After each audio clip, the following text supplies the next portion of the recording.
Good afternoon, ladies and gentlemen. We'll call this Sebastian City Council meeting of July 8th to order. Please rise for the invocation by Pastor Tim Ritchie, followed by the Pledge of Allegiance.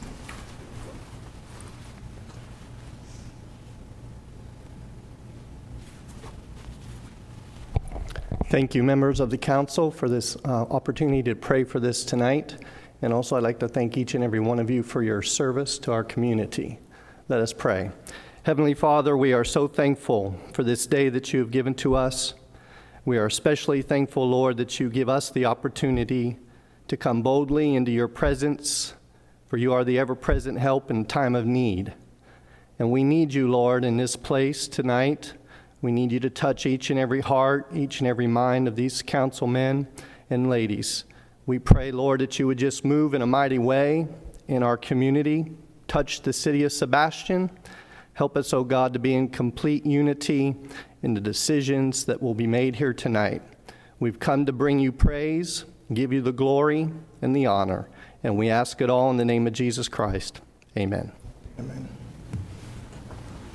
I pledge allegiance to the flag of the United States of America and to the republic for which it stands, one nation, under God, indivisible, with liberty and justice for all.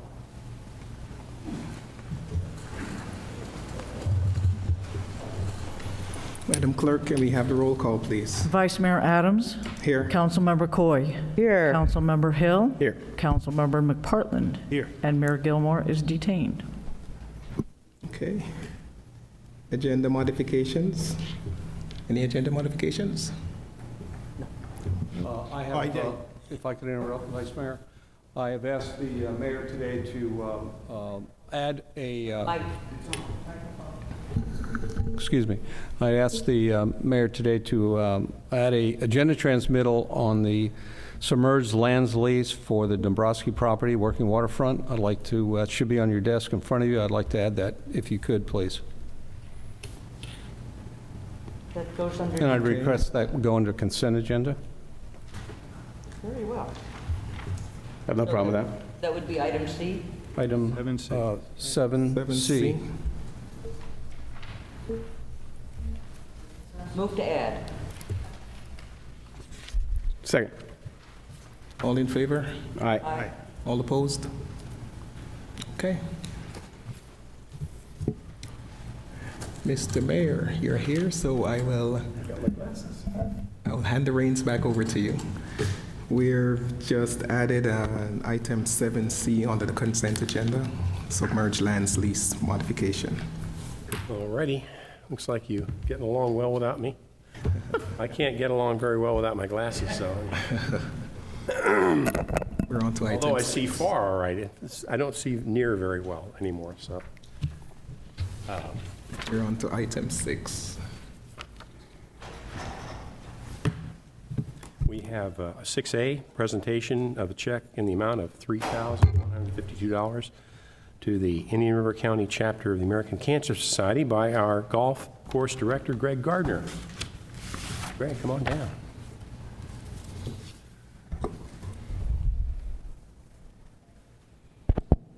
Good evening. Of course, several people in here know that we had a head golf professional for 10 years at the golf course from 2000 to 2010, Michael Nichols. And extremely unfortunate, Michael passed away at a much too young age. It's kind of hard to get through, but it's safe to say Michael touched the lives of really everybody at the golf course, from staff to customers to city hall staff, just everybody. Michael was a big hit at the golf course. It's all there was to it. So without question, once he passed away, it became a no-brainer to have a fundraiser in Michael's name each and every year. He had when he passed away, he left a wife and a young son. So we immediately established a trust fund, and the tournament has just been a huge success each year. It sells out in a matter of weeks, and it's quite easy for that to become such a tremendous fundraiser for us now. It's just, again, because of Michael's personality and everything that just goes along with him. The tournament has been such a success. So each year we've had the tournament in Michael's name. We've done it 4 times now. The first year, all the money that was raised went exclusively to his son's trust fund. But every year thereafter, the second, third, and fourth year, we've split the money down the middle. Half went to his son's trust fund. The other half went to the American Cancer Society. And again, this is the 4th year we've done this. And like Mayor Gilmore just said, by splitting the money down the middle, we raised over $3,100 for the American Cancer Society. So tonight we have Teresa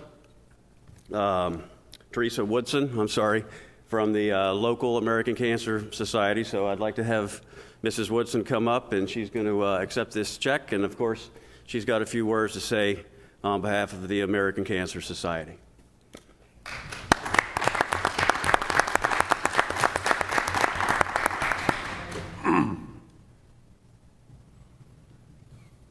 I'm so glad your agenda is so light this evening, because I'd like to take the liberty to say more than a few words.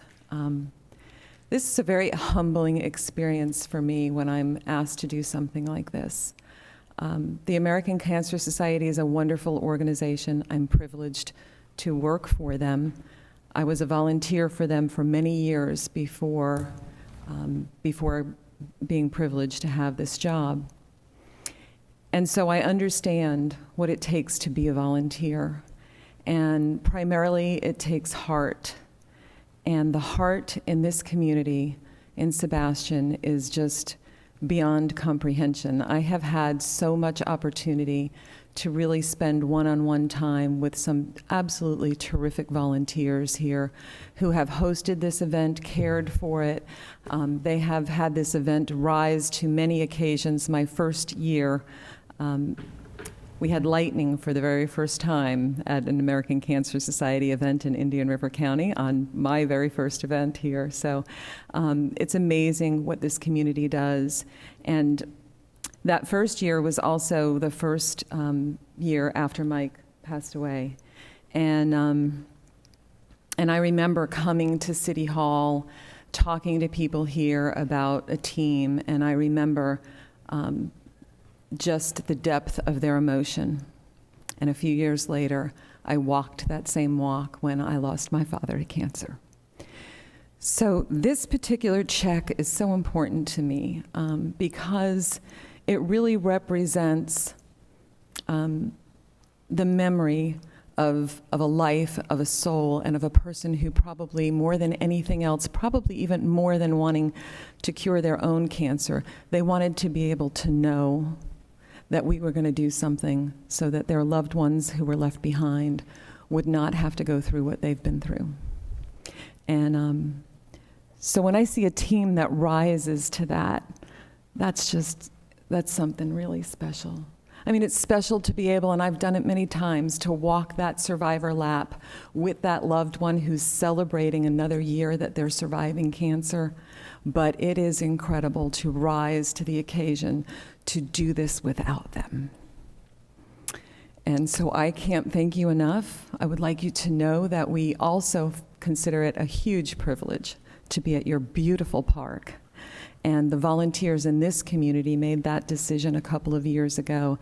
And I just think it's tremendous to be there. And it has done so much for our event. And we hope to be there again in the spring. And we are at that time of the year when we are actually calling on your community again to plan your relay. This is not my relay.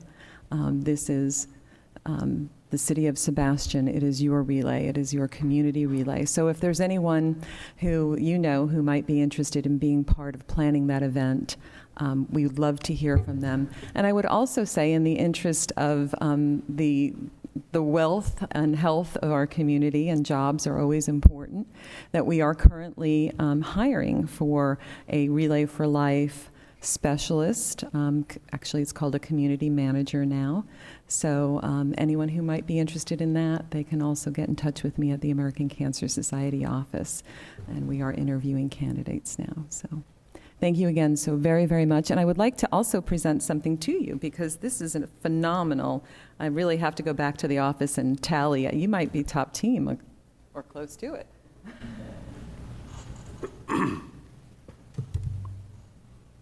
You are officially a silver team. So that's a team that raises more than $3,500. And so your City of Sebastian team had already raised $500. So with this check, you now have acquired this status in our relay events. So I thank you very much for that. And Mayor, I'd be happy to present that to you. Thank you.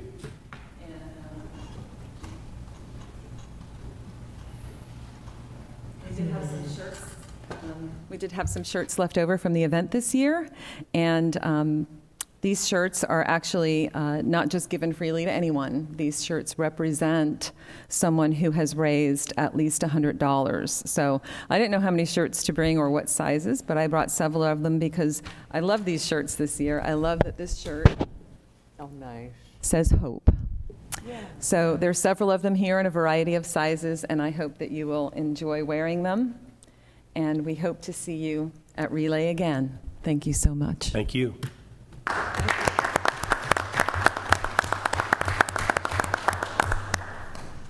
I should say one other thing. Would anybody like to know where this money goes or what this money does? Sure. Good. So if I were to look at this check for $3,000, you can divide that by 200 and figure on that many nights at the Hope Lodge. The Hope Lodge is, many people say, oh, you mean like a Ronald McDonald House? Yes, like a Ronald McDonald House. We have a Hope Lodge at the Moffett Center in Tampa. We have another one in Gainesville. And we are in the process of fundraising some matching dollars that we've received for a Hope Lodge in Jacksonville. We also now have a hotel partner program, and we have hotels in Indian River County who have signed up. So if there was a patient from somewhere in Sebastian or any of the surrounding communities that maybe had to go to the cancer center at Indian River Medical Center, there's now a hotel that will provide a free room as long as the rooms are available. And that's another partnership and relationship we've worked on. This helps us keep our website live, cancer.org. Our 800 number is answered 24 hours a day, 7 days a week by a real live person. We are happy to have a Road to Recovery program where we will provide, with the help of volunteers, transportation to cancer treatments.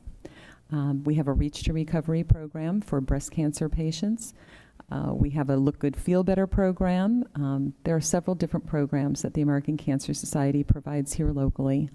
One of the most significant things that we do, because the bottom line is to save lives, is we fund research.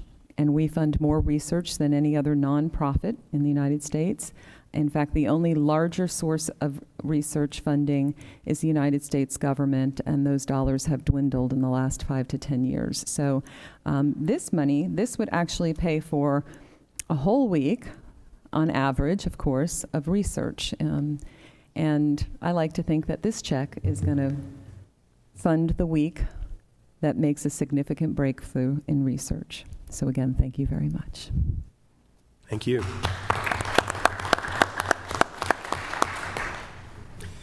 Item B is a presentation by Barney Jordan, American Legion, Post 189, Veterans of the Classroom.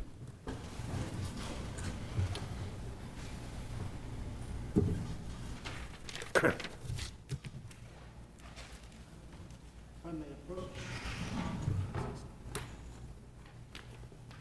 you.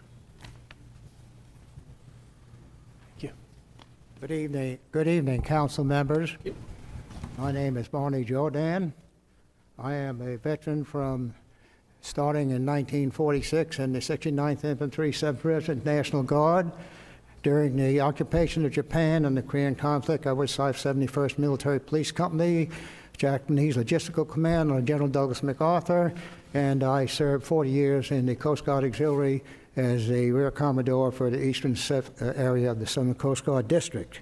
I'd like to introduce to you tonight Peter Puzo. Peter is president of the Sons of the American Legion. He is a musician, a composer, and a real helper for me in our program. I would also like to introduce, sitting out there, Tony Young, who is a president, In the mic, Barney. Indian River Veterans Council. He is a colonel and a veteran of the Bosnia campaign and other campaigns on it. We are going to talk to you tonight, and thank you for the city manager for inviting us here, a veteran himself. And we are going to tell you tonight a little bit about a program that is called Veterans in the Classroom. This program has been going on for a number of years with the Indian River Veterans Council. I live here in Sebastian, and most of the members that were involved in this live here in Sebastian, and we were asked to help on the North County. At that particular time, the program was divided into three particular areas, which were Veterans Day, Memorial Day, and our Americanism program. Now, we will talk a little bit, Peter will talk a little bit about some of the others, but we particularly are here to tell you about the Americanism program because we feel it is very important. Now, we started out with the Sebastian Middle School and Sebastian Elementary School, and then moved to the Fellsmere School, and we have also done the Griffith School this year on it, and the Dodgertown School, and we've done Treasure Coast, so we've increased our program along. We have had a member of the school board out to watch the program and see if it can become indoctrinated into the regular school program on it. We're hopeful that, and thanks to Joe Fletcher, County Commissioner, has been helping us a lot on that. Now, we would like to talk to you about how the program goes itself on it. And we start this Americanism program is usually available to children from the 4th to the 8th grade. Now, we have done high schools, and we have gone in for special history classes, but basically the Americanism program is for those children from the 4th to the 8th grade, and particularly we concentrate on the 6th and 7th graders on it. And one of the first things that we do in this 50-minute program is what we call the Pledge of Allegiance. Peter, would you speak about that? Thank you. The Americanism program is, as Barney mentioned, one of the most popular ones with the school district in general, and the school members, school educators, and it turns out the kids. And that's really what this is all about. Is one of our core goals with the American Legion is to promote 100% Americanism. And the best way we can do that is started at the grassroots level with our kids, and I think everybody would agree to that. When we start with the Pledge of Allegiance, we're very happy to see that every morning every school child gets up and says the Pledge of Allegiance in their classroom, and that's a wonderful thing. They have guards that go out and raise the flags in some cases, and all of that is good, and we tell everybody the same thing. You know, every day you stand and you put your hand over your heart and you recite the Pledge of Allegiance, same way we did tonight. Have you ever wondered what that's all about? Well, luckily, I was able to obtain a video from Red Skelton in 1969 wherein he describes the Pledge of Allegiance one word at a time to these children. And it's a funny thing to watch this start to take shape as they understand a little bit more about what they're saying and what they're committing to, okay? Red Skelton was a wonderful American patriot, and this show back in 1969 was so far ahead of its time as far as children's education that it's a shame that it got lost for these years. But we go through that. We give them the history of the pledge and how it took from 1894 until 1954 to get, or 54, to get totally finished to the pledge that we have today. When we finish discussing the pledge, I then go into, Barney and I will ask them questions, and we invite them to give us their opinion as to flag myths. All right, first we make sure they know what a myth is, and then we explain to them, okay, is it true that you have to destroy a flag that ever touched the ground? And most of them, oh, yes, yes. Well, guess what? They don't have to, and as long as it's serviceable, It does not have to be, because we know accidents happen, and it does. So then they go from this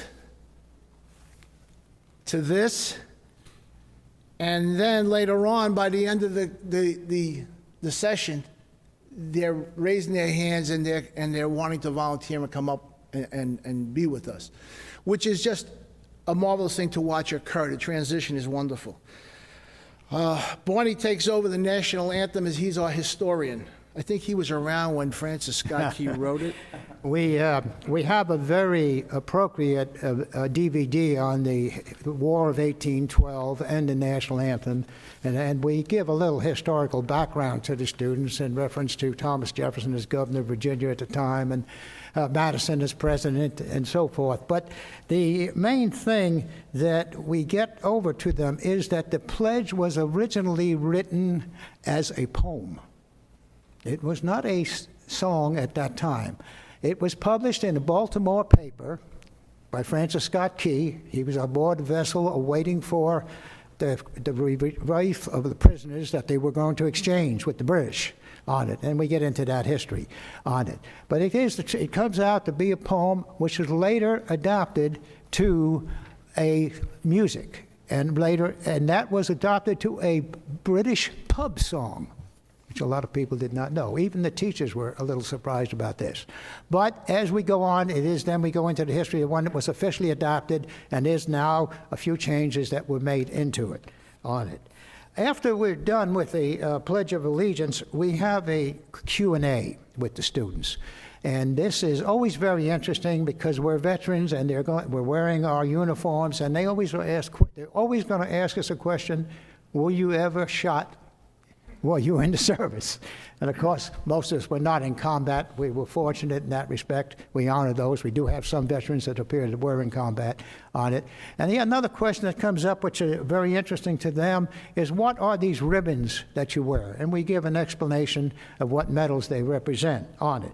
After we've done with that, we go to a flag folding. Peter, would you tell them about the flag folding? Yeah, we like to get them with the hands-on, and we bring in the American flag, and it's folded in a triangle, and we explain to them that it represents the tri-cornered hat of our patriots and our founding fathers.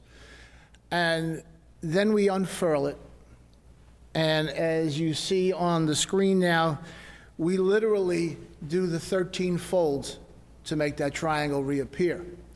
Now, when they start to come up, they're all excited. And then another transition happens. They become intent to do this properly. And they snap it and they flatten it out. And it's wonderful to watch. And when we're done and we have the folded flag, I then take the students and I have them simulate the presentation of the flag to the family of the veterans who we are doing the memorial service for, and we take them through the whole thing, actually presenting the flag to other students who are acting as the family, and stepping back and saluting the flag as we do, and explain to them why it is all this saluting is going on. And we ask them, why do you think we do this? Well, to honor the flag. Exactly. And then we give them a quick synopsis. You're at a parade. What do you do when the flag comes down? So you stand, you put your hand over your heart, stop what you're doing, let it go by, and then you can go back to doing whatever you're doing. So we take them through that whole thing. This is the most enjoyable part for those kids. They love to get their hand on the flag and start to do it properly. And we do read the red, white, what the stripes and what the red, white, and blue mean. We take it from I believe it was the Reader Digest that put out a presentation on it, and we use that presentation, which is also used at all military funerals. Incidentally, we also, as you may well know, have an honor guard here in Sebastian between the VFW and the American Legion, in which they do over 50 to 60 funerals a year. So this procedure is common to us, and we're glad to pass that information along to the students. Peter? Just a couple of the other programs we run are for Veterans Day, to give them an appreciation of what a veteran is and what it took for that veteran to serve our country, and Memorial Day on the counting of what the lives meant of those brave men and women.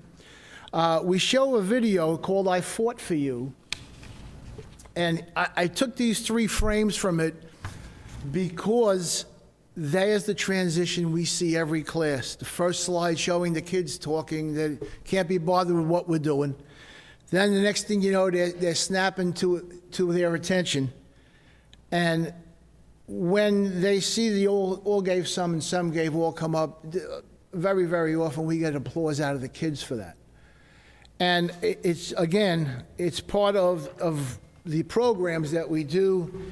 And then Memorial Day, we show the video that I was able to make where I sing the song that I sang at Earl's on Memorial Day Saturday, which is my tribute to our Vietnam veterans. And we show that video, and it has a beautiful set of slides from Time Life 35th anniversary of Vietnam conflict. Many of those slides are in there and show actual combat shots. B-52s dropping bombs, 101st Airborne carrying one of their wounded through the jungles. Things of that nature. They need to see that. They need to understand what it is that our veterans went through. And they certainly get a good appreciation for it, and we are very, very proud of our children. And I'll turn it back to Barney. The importance of this program, in my mind and in Peter's mind and in several of our members in the Sebastian area, because we initiated this school program in Sebastian with the help of Jack Hodge at the middle school, a very patriot history teacher there, and others in the school system. And it's now expanded out to where it's going further in the county, but we are hopeful that this program will be accepted and put into the school system so that we can have veterans from all over the county going in with the standard program and presenting it. And any support that we can get from your council members will be greatly appreciated on it. I would like to take a moment to, do you have any questions first that we could answer for you? Okay, I'd like to bring Yes, Andrea. How much, do you have any supplies that you need? How much does it cost you? And I'm assuming that the Veterans Council gives you what you need? Yes, we've been fortunate with the Post 189 and 10210 have had extra flags and things. No, wait. That's not what I asked you. No, what those are local organizations. Those are local funding sources. You're here representing the Veterans Council. That's correct. Are they providing you what you need? The council. Mm-hmm. Are they providing you what you need? We haven't requested anything in that respect yet. See, let me say this. We have 21 veteran members, different organizations throughout the county in it, and 35 associate members that include organizations throughout the county involved in charitable things as well as law enforcement on it. But no, we haven't asked. I'm sure if we did, we would get it, but I can bring because we raise money for the Veterans Council up here, North County. Yes, Tony Young, would you come up, Tony?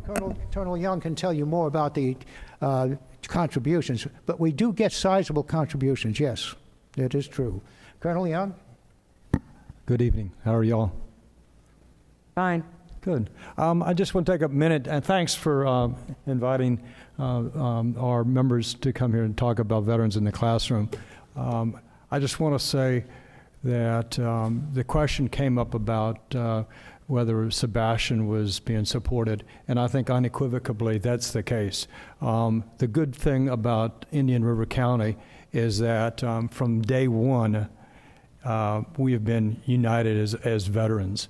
And if you walk out on Memorial Island, you'll see L.A. Hurst, who was a member of the Bataan Death March. If you look at other members of Memorial Island, you'll find members from Sebastian. So one of the necessities of a county that has 15,000 veterans is to be united. And I think you can be rightfully proud of Sebastian's participation in the veterans community. And we could not do it unless we were engaged with Sebastian, as well as members from Vero Beach.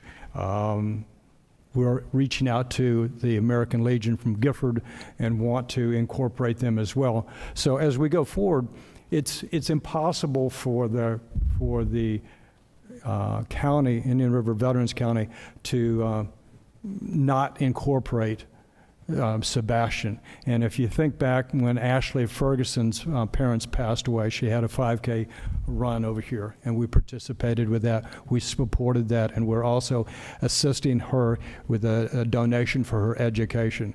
If you look at the 4th of July celebration that just went through, now that we are on our feet, we were a part of that 4th of July parade that was there. So I think as you see what's going on with the Veterans Council of Indian River County, you look at the outreach, Veterans Outreach, it touches members from Sebastian.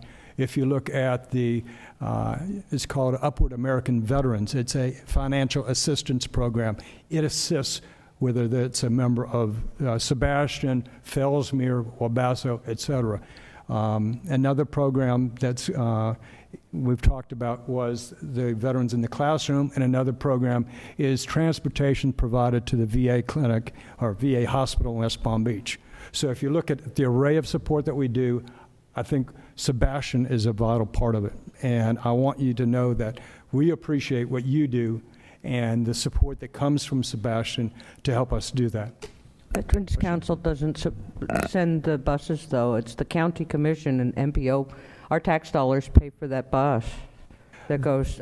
I know veterans drive the bus that goes down there. The actual funding is provided to the Indian River Veterans Council by a grant that comes from the county that provides for assistance for that. But in addition to that, there is a fund that has been established to provide for that, so when those vehicles are no longer serviceable, they can be replaced.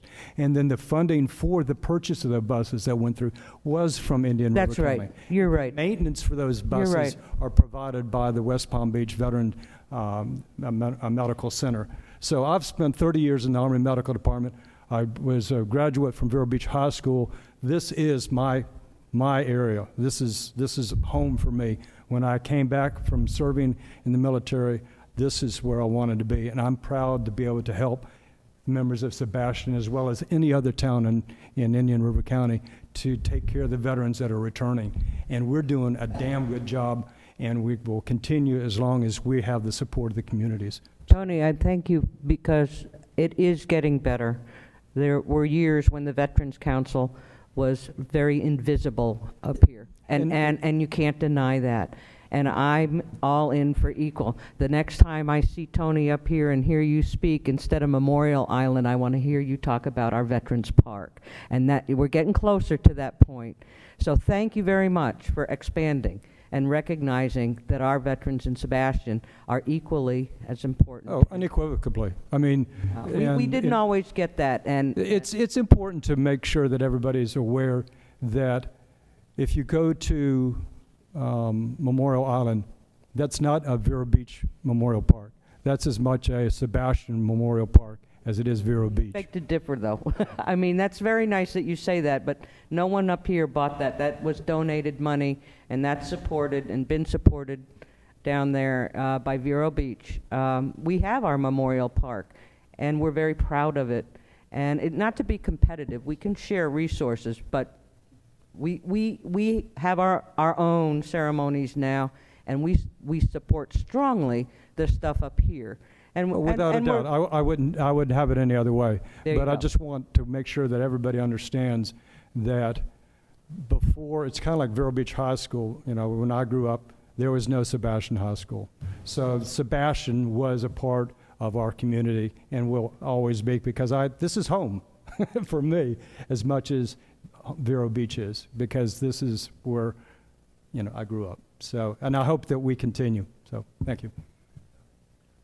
In conclusion, I'd like to say that I am, as a delegate from the VFW, I am a member of the outreach committee on it, and I have been helping veterans here in Sebastian that have had financial needs. I also serve on your veterans committee too on it, and believe me, we're getting the Veterans Council to be more favorable, if we can put that. I understand the problem that you're talking about. Keep up the good fight. Thank you very much. Barney, I want to say that we recently reinstituted Civics Day here for 7th grade. And 7th grade, you do 4 through 8, but 7th grade is in Indian River County when they study civics. So I would say that, you might want to target 7th grade would be probably a good idea, because they're studying about the history of the country and our government. We would be glad to do that, Mr. Mayor. That's the reason we want to get on the program, because what generally happens is the council sends out invitations to the school. Now, I happen to know a lot of the teachers in the North School area, so they call me and we set it up. But if we had it set up whereby the school would call us and say, we want the 7th graders, that would be a lot easier for us to handle. I Hopefully, think the mayor was inviting you here. Yeah, that was kind of, would be day they great come to here for coordinate Civics and Day. have, when we have a class come in, have you guys piggyback on that and we're available. get some relationships going with the teachers, and that's what it's all about, And Mr. Mayor, we're also available for any other projects. I'm a former commander of the American Legion post here, and we've been involved in other projects for the city, and we gladly serve you in any way that we can be helpful. But we are very strong on this Americanism program. That's a great idea. Thank you, ladies and Thank you for all you do. Mr. Mayor, if I could. Yes. First of all, I wanted to thank you guys very much for everything you do for veterans in Indian River County as a whole. I think Memorial Island and Vero Beach is beautiful and a wonderful place, and I visited quite often down there. I do believe that we have a beautiful memorial park as well, and I don't think there's any type of competition, and I'm very happy with the veterans community and what you guys do for returning veterans, so I very much appreciate that. Secondly, it seems like you're potentially requesting maybe a letter in favor of this to the Indian River County School Board from this council, something of that effect. Any support that we could get from the council. And I would strongly support and endorse a letter from this council to the Indian River County School Board supporting the Indian River County Veterans Council in the classroom. So I would make a motion that we go ahead and send that letter down to Indian River County School Board. Okay, I think everybody's nodding their head. I think we can make that happen. Okay. Thank you. Thank you very much. Thank you. Appreciate it. Hey, I guess the only request that I have, being an Army guy, and I ask it to all the groups, is if you can get me a tank or a helicopter for our Memorial Park like they have in Okeechobee, that's what I would love to see down there. That has been talked about recently in a veterans meeting and also in a Legion meeting. Getting the equipment is not as difficult as you think. The problem is cost of transporting it to your location. You can drive. That can't you, has Bob? been, that's being talked about presently. And may I say, since we already have a piece of the Arizona and a piece of the Twin Towers, we can see what we can do by getting us a helicopter. Well, They have one in Okeechobee, we should have one here in Sebastian. truly, That's all I we can we say. need it to go in the park. I know you have it down at the Legion, Abrams. and it's behind closed doors. He's talking about stuff we can put out in our park. Do you have a And you might be able to get some assistance from up Mr. here. McPartland, do you have a trailer that will hold it? We have a tractor that'll pull it. When I'm out in Okeechobee, I told them there, if their stuff starts going missing, they'll know where it is. As an old Coast Guard seaman, how about we get you a cutter? He's not impressed. Thank you. Brief announcements. July 18th, Christmas in July at Riverview Park to benefit Shop with a Cop program. Do we have anybody that wants to come down and talk about that? Commander Blackledge, you want to talk about Shop with a Cop? You're here. You're on.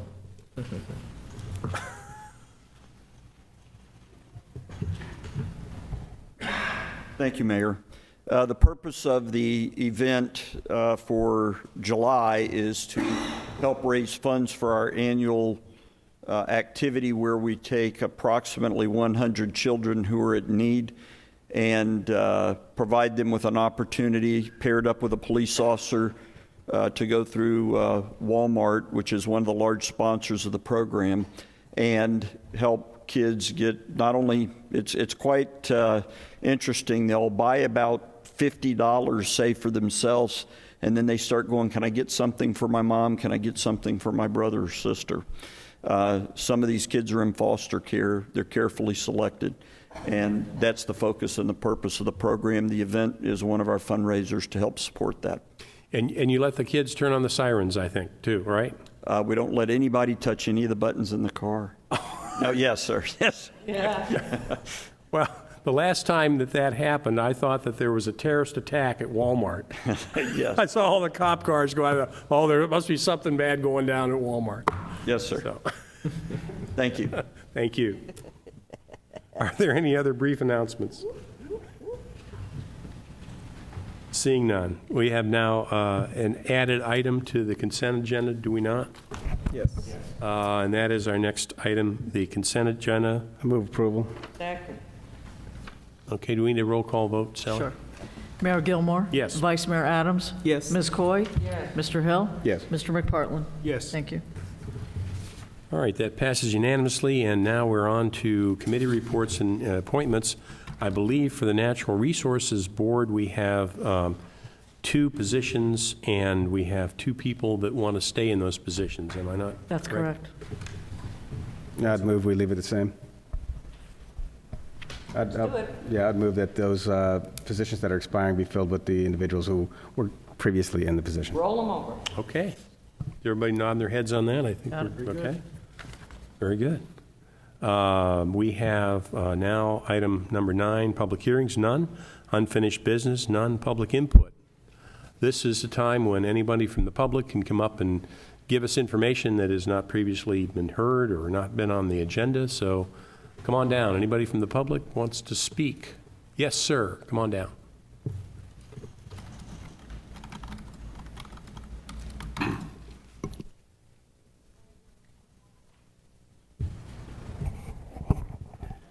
Good evening, Jim Sonny Cab Sebastian. My son Jake and I, we run the website for the Sebastian Dog Park, and we've been putting these in the stores around Sebastian. We have them in Verrill. It's to remind, this is a season when it's hot, but it's to remind people that if they leave a child or a pet in a car, maybe to go back and get it. There's been, on the average, 38 children worldwide die from this problem, heating a car. Past 7 years, there's been 27 canine police dogs that's died from heat. And if a pet or a child doesn't die, they can also be brain damage or have health problems. So it's a serious thing to get out there and keep. Let people know that heat will do damage. And if anybody would like to have one of these, contact us at sebastianbarkpark.com and we'll see that you get one. Also, we'd had a float in a parade this year, 4th of July. And countless people doesn't know we have a dog park. Where's our dog park? And another question is, does it cost? So there's still people out there that doesn't know we have a dog, and it's a great dog park. And I was wondering if the council would maybe put it on Channel 25, that something about our dog park, the times, and it's free. Our dog park's a big asset for Sebastian. It really works. People enjoy it. And also, I'd like to mention Vero Beach now has a public free dog park that a lot of people still don't know about. But we have 2 free public dog parks in the county, and that's just super to have in the county. And that's all. Thanks. Thank you, Sonny. I think that might be a good idea for us to think about putting not only the dog park on Channel 25, but we have all kinds of parks. We have, every time you turn a corner, there's another little pocket park that some people don't know about. And Hardy Park, gosh, my wife and I walked around that this morning, and you got the Duck Park, on Easy Street by you, Andrea. And there's so many parks that people, that they don't know where these parks are. The Stormwater Park, the Island Park down, I didn't even know that we had the Island Park there. So Maybe we could put something on Channel 25 and 25, and Mr. Mayor, maybe we ought to, I know it'll take time, but perhaps on our website, under Parks and Rec, we do page by page the parks. And I think at one time we did do something like that, but I'm not sure. Last time I went, do we still have it? We have it. It take photographs and descriptions of each park. Cool. Yeah. Okay. Boy, that was quick. Good job. Good job, okay. Could I make a suggestion? We could actually get somebody out and make some video of parks and then put it on Channel 25 as a video broadcast. That'd be good. Yeah, nice act, and showing the ones, and we have the new pamphlets now that show the bike paths and the interconnection of the parks. So we're getting better, but it needs tweaking. Okay, sounds good. Is there anybody else that would have any public input? Seeing none, we're now on to new business. Mr. Griffin. Yes, sir. Good evening. I want to turn this over to Frank. This is a program we're going to be running out at the airport in October, and I'll turn it over to Frank. Thank you, City Manager. Today I'm actually wearing the airport manager hat, not the city engineer hat. And so I just want to highlight to you what we've been working on at the airport. It's a work in place, you could say, trying to promote the airport. And I have here today with us is Amanda from Sebastian Skydive. And what we're trying to promote more in terms of the airport is the aviation activity of skydiving. It's a unique activity that we have at our airport. It's a very different aspect of aviation. And some cities, good example would be like City of DeLand. They've grown to the point where it becomes very prosperous. It brings in lots of revenues and enterprise and other activities related with aviation through skydiving. And so what we want to do is promote a weekend activity at the airport and hopefully maybe get the other tenants to help sponsor the activity, but have the City of Sebastian kind of lead the activity and help the Sebastian Skydive to kind of like provide, like we're going to provide them maybe, if approved, the trailer, our stage, our PA system, and then some marketing activities because it's going to generate activity for us as well, because every time they have activities, they have skydivers coming in, they buy the food, buy the gas, stay at our hotels. So the overall sense is it provides a positive income for the city. And the best part about skydiving is it scares away, I'd say that it does scare away the planes. So the positive aspect is when you have more skydivers up in the air, less activity in the small planes. So we're trying to promote that activity. And what we have also is a small, brief presentation that we're working with Comcast. And if approved, we would like to air this as a advertisement for this promo that we're providing for. And the event we're looking at is October 24th and 25th. And with me is Amanda. And unless, Amanda, do you have anything to say? You want to go up to the front? We try to promote. We just try to promote the community as much as possible and bring as many people in from all around the world that we can to share our beautiful place and our beautiful scenery. So that's it. Now's the time to start checking things off your bucket list. Skydive Sebastian has been providing the experience of a lifetime for over 30 years with an impeccable safety record. Live life and experience free fall with breathtaking coastal views. Call or visit us online for more information. So that would be the bookend commercial. There would be two. They will create another one, 15-second clip that would play first, and then the second 15-second clip would play after two 30-second commercials and advertise the event to hopefully bring people. We're looking at a music festival, so that way we can advertise that they can come watch the normal skydivers. They're welcome to try a tandem if they'd like, but it's more just to get them into the community and out there and show what else we have to offer here in Sebastian. I want to see these guys' faces in the commercial. I'd gladly take you on a tandem. I've been. I love it. It's unflattering, though, because everything goes... It's a quick way to get a facelift, Andy. Very, very unflattering facelift. And you find out, I know now why they all wear bodysuits, because you don't want to see that stuff. But it sure is fun. It is. All right. Thank you. Thank you so much. Council, what's your pleasure for this? Move to approve. I'll second that. Is there any public comment? Seeing none, roll call, please. Vice Mayor Adams. Yes. Ms. Coy? Absolutely. Mr. Hill? Yes. Mr. McPartland? Yes. Mayor Gilmore? Yes. Thank you. All right, that's on. That's on the docket then. That's great. City Attorney matters. Nothing tonight, sir. Thank you. City Manager matters. Yes, a few ththings, sir. I asked Frank to stay up here for me because I'd like his to make some comments on the Fleming Street project that's just about completed except for some cleanup. And he was the one who really deserves the credit for this, ramrodded this project, got the bid out, got all the paperwork done. So Frank, would you just give the council an update on where the project is and also the Main Street portion of it? Not a problem. The Fleming reconstruction project started about a month ago. The contractor, we had issues up front because it was a full reconstruction. When you do a full reconstruction, we tear out the old road and we put back in the new road. During that time when they tore out the old road, there was a temporary period where it was basically a base and dirt. And because of the rain we had during that period, it kind of drawed out the construction period. So we do want to apologize to the residents. But as of last week, we saw the brand new paved street put in. We've received numerous compliments regarding the new road, the condition of the new road. Seems like everybody's very happy now.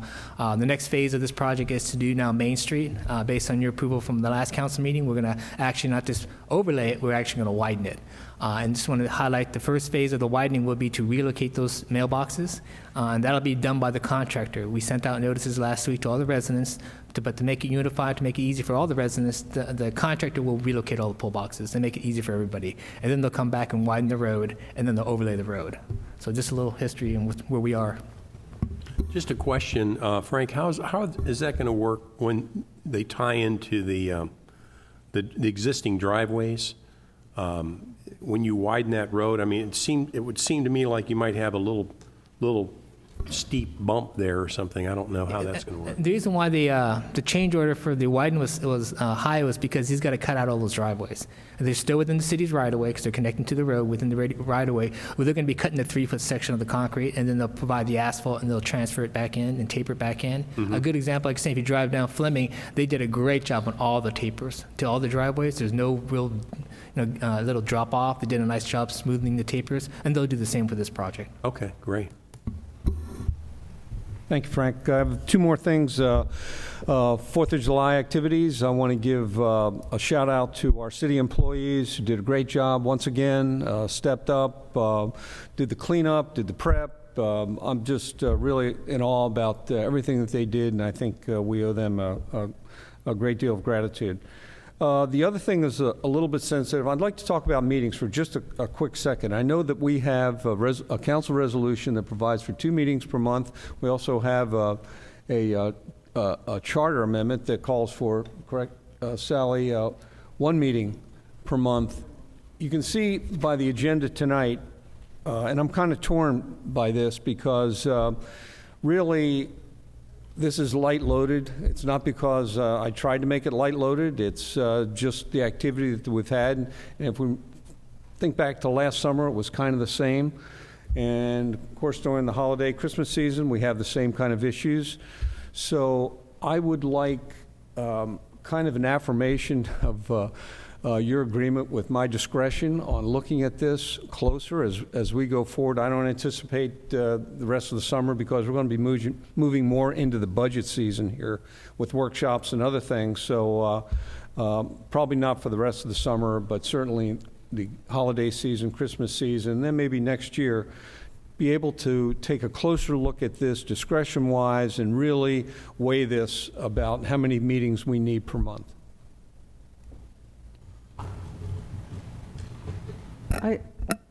I think we need to meet a minimum of once a month. I really do, just to make sure everybody's alive and well. So I'm really not unhappy with the way it's set up. And I think for the public, we should be available. And like tonight, Barney can talk forever. Well, I love him to death. But it was a good opportunity for that group of people to come, and it didn't disrupt our normal thing. Well, and the other thing I think we might talk about too is when we have a light agenda, as we did tonight. I know we have in past talked about vision casting and workshops and times to get things out and talk amongst ourselves. And so, I have no problem with doing one meeting and loading it up so we have a lot on our plate for that one meeting. But, canceling and using discretion, like this last cancellation, that was the right thing to do. I think that makes complete sense. And we all sit on committees and boards, and there are certain times of year that are slower than others. And quite often, some of the Economic Development Committee meetings, for instance, or the MPOs or something, they'll be canceled due to a lack of items to go through, and they do cost money. I mean, these things cost money. So I think that just leaving that at the discretion of the city manager, I think, is perfectly well. That if he feels that there's a light load, that there's nothing that's pending that needs to be taken care of. Now I think that tonight is differently. We have on here the adjustment to the contract for Fisherman's Landing. That's something that's time sensitive. We needed to get that done. So I don't even think that would have pertained very well to tonight. But I think that to leave it up to his discretion is exactly And I thought it was nice that you sent the email out, if y'all don't mind, here's the plan. That worked very, very well. Just in case one of us had something that we were counting on. So that works for me. Everybody nod their head? I do 20 or 30 meetings a week. Missing one or whatever is not gonna kill me, so it makes no difference. All right, I think we're all in agreement. City Clerk matters. Very quickly, I provided a report to you in your packet, and I'm just going to briefly summarize it for the benefit of the public. Our next election will be November 3rd, 2015, for 3 city council seats with 2-year terms. The qualifying period for that is August 20th through September 4th, 2015, but a person can pre-qualify at any time, and they can contact me for me to explain that further if they're interested. We have 2 candidates already pre-qualified, Ms. Coy and Mr. Gilmore. Candidate packets are available in our office from 8 a.m. to 4:30 Monday through Friday, and I appreciate it if people would come in and sit and talk about it if they're new to the process. You can look at the election packet on www.cityofsebastian.org, Departments, Clerk, Election Information. Political signs can be posted no earlier than September 4th this year.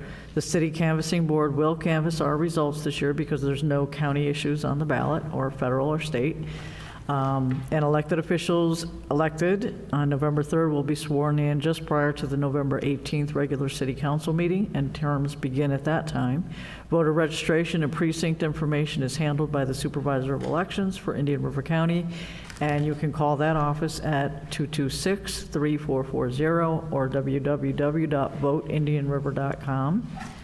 And there is no early voting this year, and that is because we are having a city election, and I think Vero Beach and Fellsmere, I'm not sure yet, are having their elections. And the next early voting will take place in 2016. That's it. Okay, thank you. Under City Council matters, I just wanted to kind of throw out this possibility of seeing how we are in the budget season. And, at one time, I think I talked to our city manager about possible benefits for council members and asked him to kind of look into it. I had understood from other council members that I talked to from other cities that it's not uncommon for the city to include employee benefits to council members. I know with Fellsmere, the Fellsmere council members have access, if they wish it, for city health insurance. I know with Vero Beach, they have access to city health insurance and also life insurance. So it's not uncommon for cities. I know for counties. I know counties here in Indian River County, our county commissioners have access to health insurance benefits. I believe they do also in St. Lucie County, Vice Mayor Adams? Yes. So I just wanted to start a discussion about the possibility of us at least having a discussion about that. should we think about, I know like in Fellsmere, I know Vice Mayor Tyson has TRICARE, so he doesn't make himself doesn't avail himself of that. And it's not anything that I'm on Medicare and Advantage, and my wife is as well, so I wouldn't take advantage of it. But there are folks who possibly could take advantage of if they wished, if we made that part of the package. So I just wanted to throw it out for discussion. Vice Mayor Adams, your thoughts? Just like you said, I'd have to see what the impact would be for that on our budget. Get people's input as to whether they believe that is something that should be offered to council members. Just my own opinion, it's not, I would say, a full-time job that requires all the benefits that are associated with a full-time job. So it's a little touch and go for me as far as whether I believe that's something that should be made available to council members. But then again, it could also be seen as something that would help to attract better qualified people to this position. Younger people that might need health insurance? So it's. I just have to see how the numbers work out, and the general feeling of the public regarding that. I've actually spoken to the city manager about this year. I think it's high time. The Obamacare's out there, and part of Obamacare and the idea of it is that everyone has affordable health care at their disposal, and I think that it's certainly high time. And I think the only issue to look at is the impact to the budget.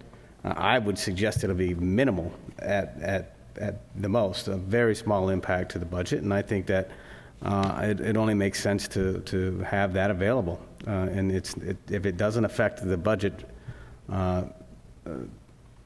anything more than a minimal adjustment, then I think it should be absolutely readily available. And I think it's a benefit that most, and we all talk to the same people, that most municipalities offer. And I think that especially now with the way things are, and the idea that now all folks are to have health care coverage, whether they're forced to purchase it or get it through an employer.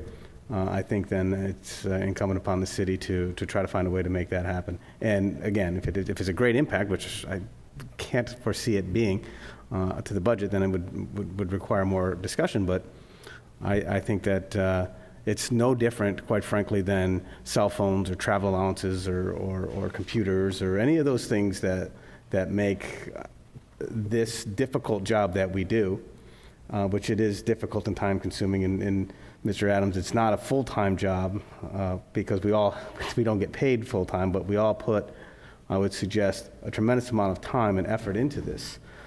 So I think that it would be certainly something that we should look at, that we should go forward with, as long as it doesn't greatly impact the budget.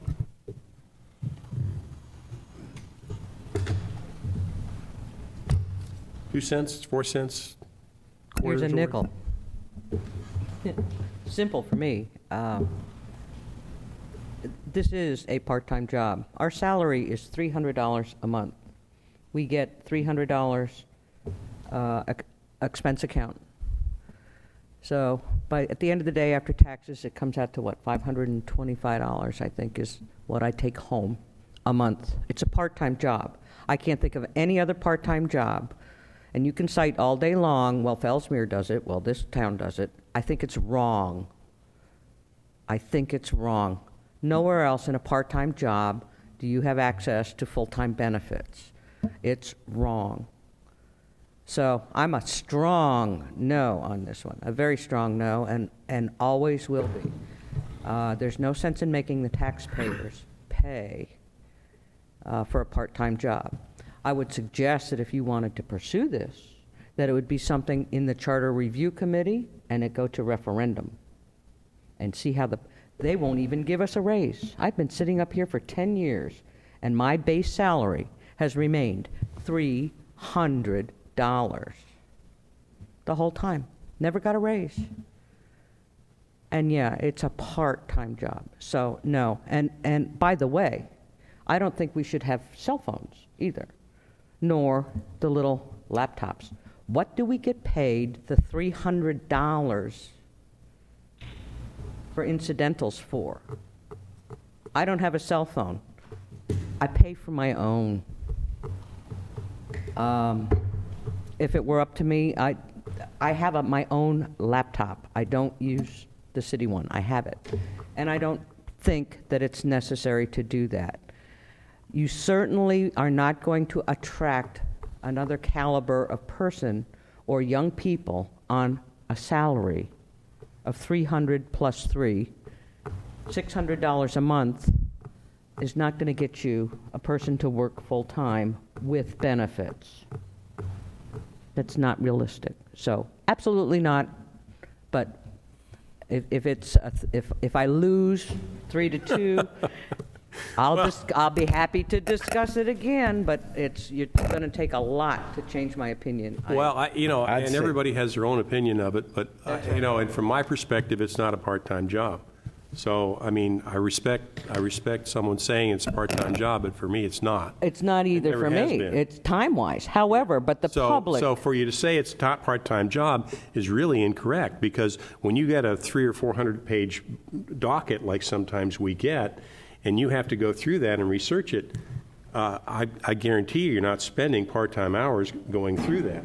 You just aren't, not if you're doing your job. If it were a full-time job, would you be making $300 salary? Well, No. you don't do this for the money. There you go. Okay?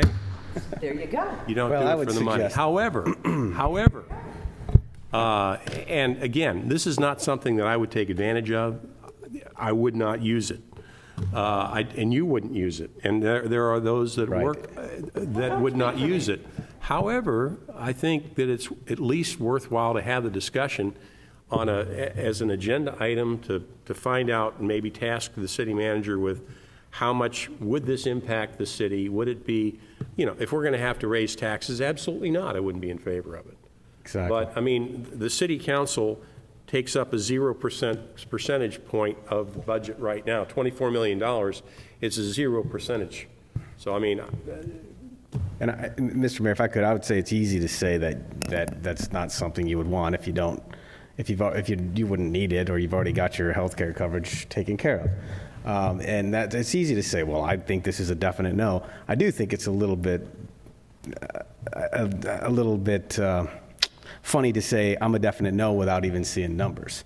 The city council gets $300 through the charter, but several years ago when I wasn't on council, they gave themselves a $300 stipend raise. So to say that, this is all for the glory of the wonderful work of the city of Sebastian is wonderful and great, and I agree with that. I do it because I love this community.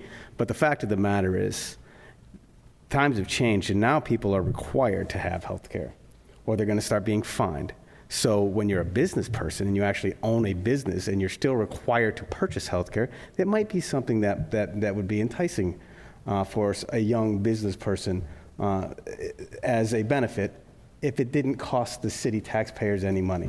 So I think that to have a completely closed mind on it is just a little bit sad. But I will suggest to you this, that I would fully favor it as long as it didn't affect the budget or the taxpayer dollars. Councilmember McPartland?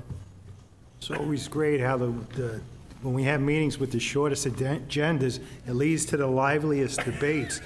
I would have to say I'm always open to discussion, but I'm kind of, looking at also is, probably it's benefits are not required for the job. I know each year in the budget season when we talk about it, the health care costs are the big one.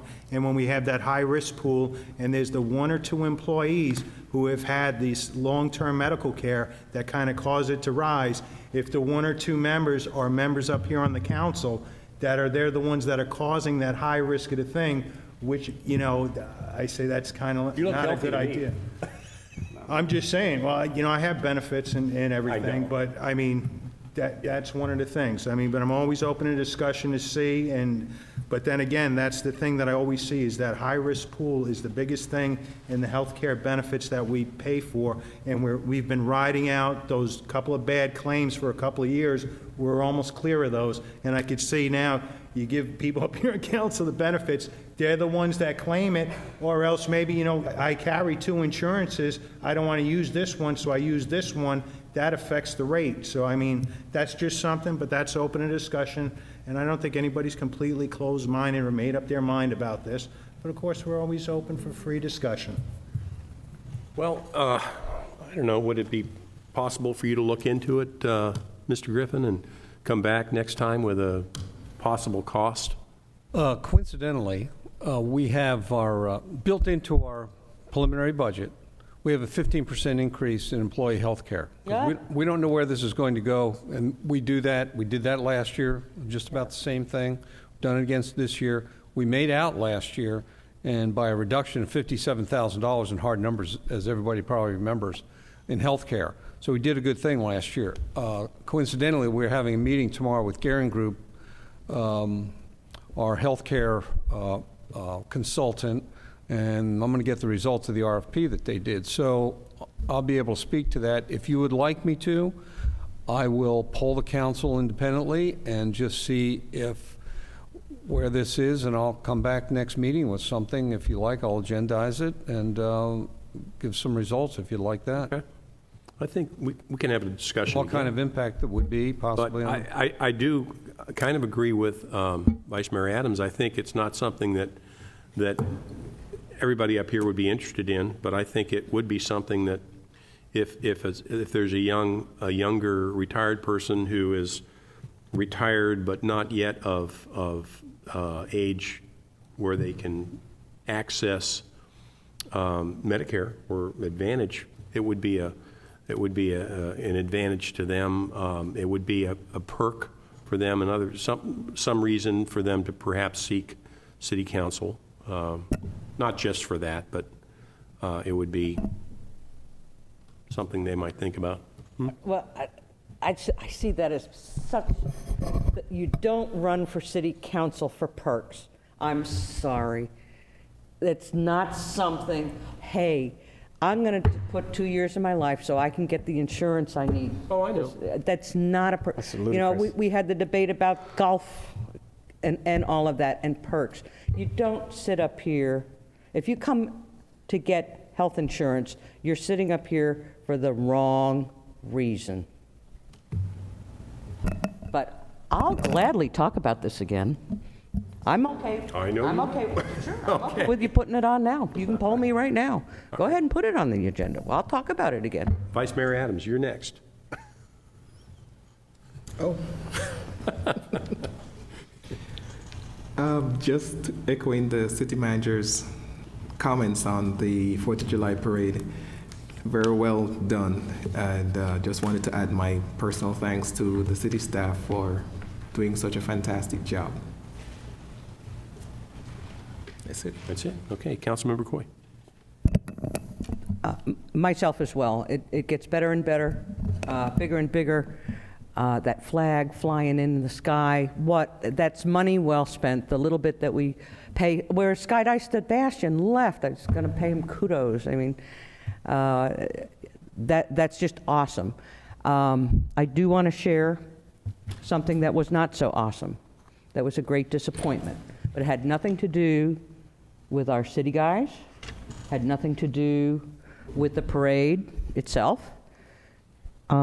It had to do with a group of people with super soakers. What's a super soaker? Well, when I was young, we had little water guns, the little, and a little tiny stream came out of the water gun. Well, today they have these humongous super soakers, and it's got this big old handle on it. And you load it up from a bucket, and then you pull the pump back and you soak it. It could hit the ceiling. You could be sitting right here and you can hit the ceiling with the super soaker. Now, we had a group of people. They had 4 buckets of water. There were several adults and the young children. When I was going by, unfortunately, it was the children who had the soakers. And trust me, I am not blaming them, not whatsoever. What they were doing was condoned by their parents. They soaked me, even after I pointed and said, don't do that. I stopped my golf cart and walked over. My phone was soaking wet, all the papers were soaked, and they were still. I was standing there going, what are you thinking? And I wasn't talking to the children, I was talking to the parents. What are you thinking? I said, this is not allowed. We don't do this. While I was standing there, a young little girl, 3 feet away from me, took her super soaker and let it rip right into my crotch. Ha, ha, ha, ha, ha. I almost blew a gasket. I really did. The older woman, the grandma, who was there, told me to go away and mind my business. And she said, and what are you going to do about this? So one of the statements out of my mouth was, how fast do you think I can get the police here? Oh, you're going to arrest the kids? No, you. You're the responsible adult. I had to leave. I was so angry. So angry that these people thought it was okay to teach the kids to be that disrespectful. Next year, that will not happen. We will prevent that. I guarantee you. There will not be people standing on the sidelines with big buckets of water. I know a lot of you got hit. I know Sonny got hit, or he had to roll his windows up. In previous years, Sonny's computer in his car, he has a sound system. There's plenty of people who don't want to get wet. I'm a senior citizen, and by the way, if you stand there, if I checked with the police department, it probably could be considered battery. I was hit intentionally and soaked. So I'm going to offer these folks a chance to call me and apologize. If you were the adults with these children, my phone number is 388-0961. My name is Andrea. Please call me. By the way, I have your picture.